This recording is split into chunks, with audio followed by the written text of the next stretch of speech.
Hey, everybody, welcome back to the Mindset Podcast. I'm your host, Sally Allen.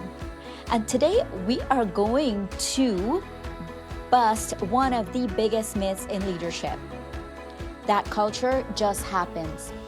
If you hire good people, it will. Spoiler alert, it doesn't. Culture is not some magical workplace fairy dust that appears when you put smart people in a room or on the same Zoom call. Culture is built. And if you are not building it intentionally, trust me, it's getting built. Just probably not the way you would want to. Think of it as a garden. You can plant and tend it on purpose, or you can leave it and wonder why it looks like Jurassic Park 6 months later. Most leaders take the Jurassic Park route. They assume good intentions will be enough. But culture is built every single day. It's built in what you create, what you reward, and what you tolerate. And in every meeting, every decision, every hallway conversation. So, how do you actually create culture on purpose? Let me give you a couple of shifts so you can move from culture by accident to culture by design. The first shift is realizing that culture just doesn't show up. You have to design it. Every choice you make shapes it. You're not a bystander. You are an architect. I worked with a leader once who couldn't figure out why her team never collaborated. Turns out she never built collaboration into her system. It was just something she hoped would happen. Once she put in the meeting structures, the recognitions, the workflows, collaboration went from rare to routine. The second shift is focusing on behavior, not personality. Now, a lot of leaders think culture is finding the right people with the right personalities and hoping they will get along. That's not leadership, that's matchmaking. We're not in a matchmaking business when we're on the job. Personalities are fixed, behaviors are what you can shape and you can change.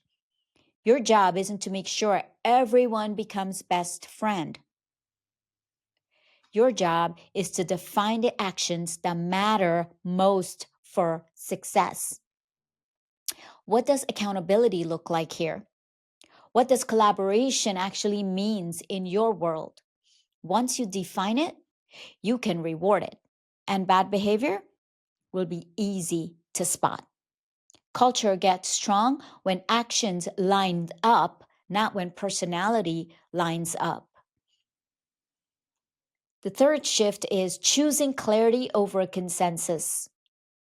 New leaders often tend to think that healthy cultures means that everybody agrees all the time. That's wrong mentality. That's not culture. That's a hostage situation. Avoiding conflict doesn't make a culture strong. It just buries the problems until they blow up. What people really need isn't consensus. It's clarity.